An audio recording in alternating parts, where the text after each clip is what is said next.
Hey, if you're watching this video, I just watched the Dune trailer, the second one, and hopefully you just watched the Dune trailer, the second one. And in this video, I'm gonna sort of give a junior fans information or basically what I know about Dune, and I haven't known that much for that long.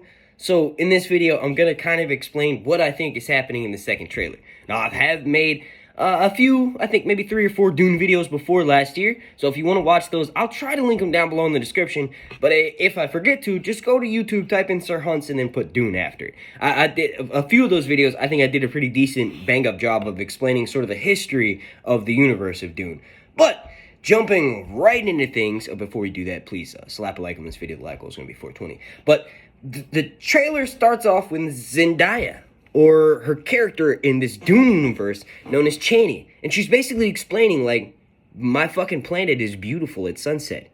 These assholes come here and they steal and they rob and they pillage and they cause war and famine. And that's basically what this story is going to revolve around. It's set 26,000 years in the future, and mankind has evolved to a point where they've colonized all over the universe, all over the galaxy. And this story sort of picks up when House Atreides, the main character, Timothy Chalamet, is sent, his house is sent to Arrakis, or Dune, the planet known as Dune, to basically be like the overlords of the planet. Now, anybody who is tasked with that job, it's fucking dangerous. So House Atreides is sort of know that this could be kind of like a setup almost.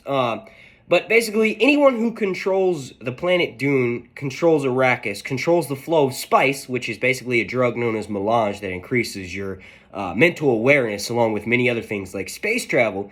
Anyone who controls that planet successfully controls the universe. So House Atreides is sort of given this massive opportunity. You see in the trailer,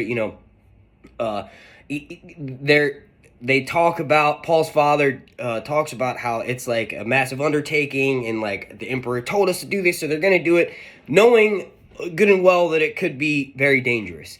But basically, when they arrive on the planet, Paul sort of integrates with the society. That's who we saw Chani at the beginning. And this first movie is going to be about Paul moving to Arrakis, thinking everything is going to go not everything is going to go safe, but the setup is that, yes, they're moving to this new planet. It's exciting, it's dangerous, but for the most part, we're going to do this as a family. And then obviously his father dies, and then he's attacked out on a ship. Spoiler warning, obviously you shouldn't be watching something like this if you didn't want to know spoilers, but him and his mother are attacked. That's where he has that confrontation with one of the massive sandworms. But getting back on track to kind of what this story is about, and the main reason why I did this all videos, because WB are pretty astringent with showing the trailer in videos. I could have put the trailer up and did sort of a reaction thing, but I wouldn't have been able to. So just touching more on what I said earlier about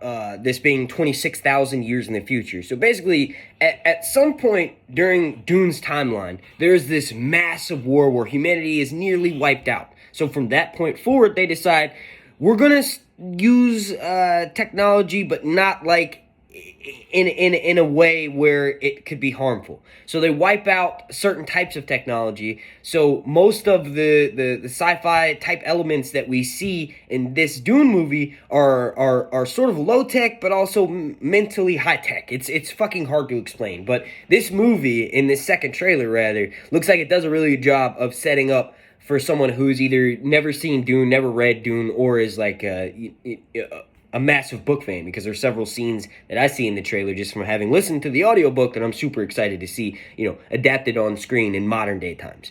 I think one of the big things to know about, or 3 big things to know, is that Paul, House Atreides, and Chani are going to be the good guys for the most part. House Harkonnen and the Baron that you saw, I noticed a few comments on the YouTube trailer. People were saying, holy shit, this motherfucker has legs for days. It's in the books, he's meant to be floating, and it's meant to be scary, really fucking eerily looking. And the movie from the 80s didn't really do a good job of that. It looked very cartoonish, and it was they were freaky looking, but not like these new Harkonnens. These motherfuckers look mentally depraved. They look like how they're described in the books, where they're genetically tested, and they're not House Atreides. They're different. House Harkonnen is not the same as House Atreides, and I think that's the big thing to note in this movie is that they're going to be Paul and Batista and the Baron are going to be the bad guys.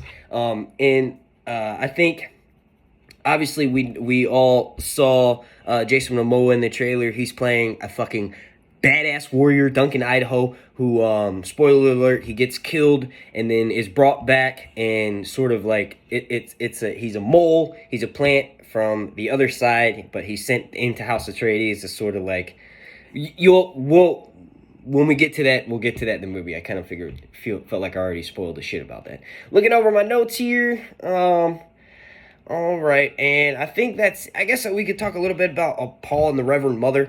Paul is basically he's a messiah almost. He's like a Jedi messiah. Like he's meant to lead Arrakis, and he uses spice and enhances his abilities to do so. That's kind of like a loose way of putting it. Like I said, I'm a Junior fan myself, so I'm still kind of understanding this world. Hopefully these 2 movies that are coming out are going to like make either like a TV series come out or just like more films, and obviously with that my knowledge about this universe will grow.